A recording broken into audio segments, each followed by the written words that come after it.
Assalamualaikum warahmatullahi wabarakatuh.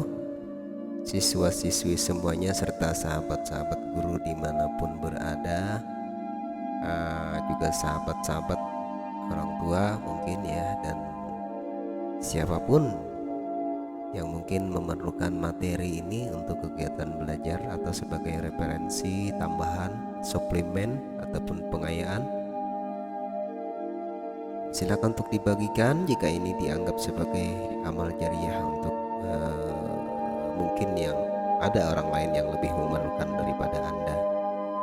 Oke sahabat-sahabat, kita pada konten yang lanjutan ini akan membahas tentang peta pikiran atau garis alur atau sinopsis ringkasan ya. Nah, jadi kita akan membahas beda antara sinopsis dan ringkasan itu seperti apa. Oke sahabat-sahabat, siswa-siswi semua, rekan-rekan semua, kita akan langsung lanjut pembahasan kita pada konten berikut ini tentang cerita inspiratif ini, membahas tentang peta pikiran atau alur atau sinopsis ya. Oke, bukan ya tentang literasi ilmiah ya. Oke.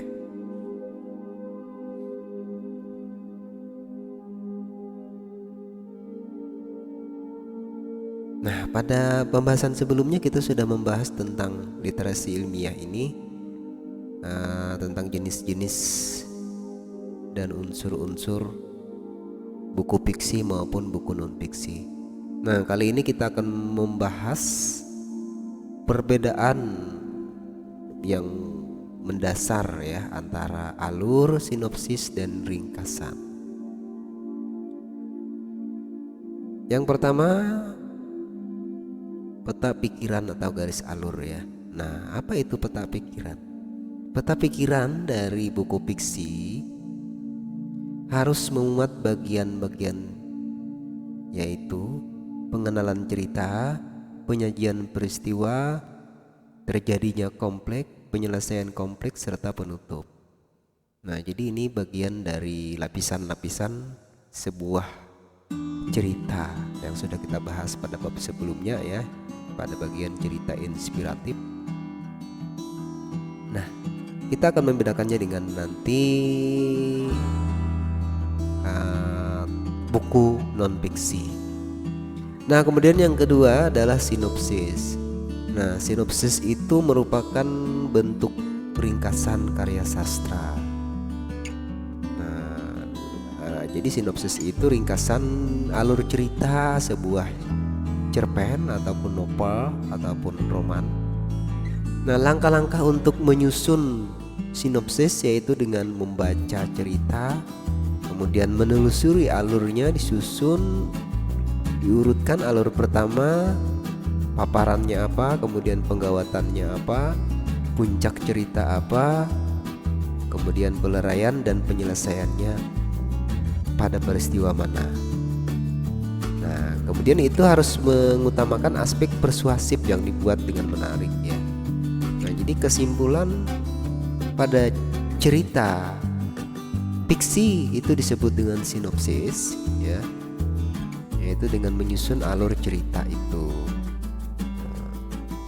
Tapi tetap ada ajakan untuk membuat para pembaca bisa menarik ya. Nah, yang ketiga, ringkasan. Apa itu ringkasan? Ringkasan adalah hasil meringkas atau ikhtisar atau singkatan atau rangkuman ya. Nah, langkah-langkah menyusun ringkasan yaitu membaca dengan seksama juga, kemudian menemukan gagasan utama pada paragraf, kemudian menyusun ringkasan sementara, lalu dibaca ringkasan sementara itu dan dihitung jumlah kata dalam ringkasan serta menulis ringkasan yang sudah jadi. Jadi untuk menulis sebuah ringkasan buku cerita ataupun ringkasan buku non-fiksi harus melalui tahapan-tahapan tersebut.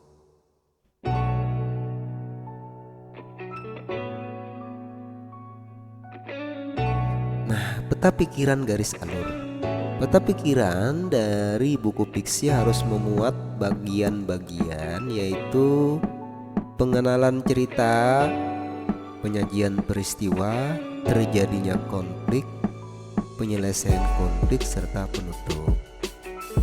Nah, jadi struktur dari sebuah cerita itu harus ditampilkan pada peta pikiran buku fiksi atau buku cerita. Baik, akan kita lanjutkan.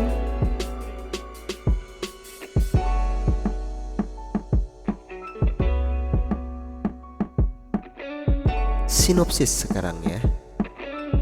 Apa itu sinopsis? Sinopsis merupakan bentuk ringkasan karya sastra. Nah, langkah-langkah menyusun sinopsis yaitu dengan membaca cerita, menyusun alur, mengutamakan aspek persuasif, mempengaruhi pembaca supaya menjadi tertarik dengan cerita yang sedang kita buat ya, sahabat-sahabat semuanya, atau siswa-siswi juga ya. Oke, mudah aja dipahami. Nah, ini sinopsis namanya. Oke, berikutnya ringkasan. Apa itu ringkasan? Ringkasan adalah hasil meringkas atau mengikhtisar atau merangkum atau singkatan sebuah buku, baik itu buku fiksi maupun juga buku non fiksi juga bisa diringkas. Tapi kalau buku fiksi itu ringkasannya menjadi sebuah sinopsis namanya ya. Kalau yang disebutkan itu adalah alur dari sebuah cerita. Nah, langkah-langkah menyusun ringkasan yaitu membaca dengan seksama, menemukan gagasan utama paragraf, menyusun ringkasan sementara, membaca ringkasan sementara, menghitung jumlah kata dalam ringkasan, serta menulis ringkasan jadi. Nah, jadi yang namanya ringkasan itu dibuat seringkas-ringkas mungkin ya, tapi tetap tidak mengurangi pokok gagasan yang ingin disampaikan oleh orang lain, yang ingin disampaikan oleh penulis yang melalui tulisannya.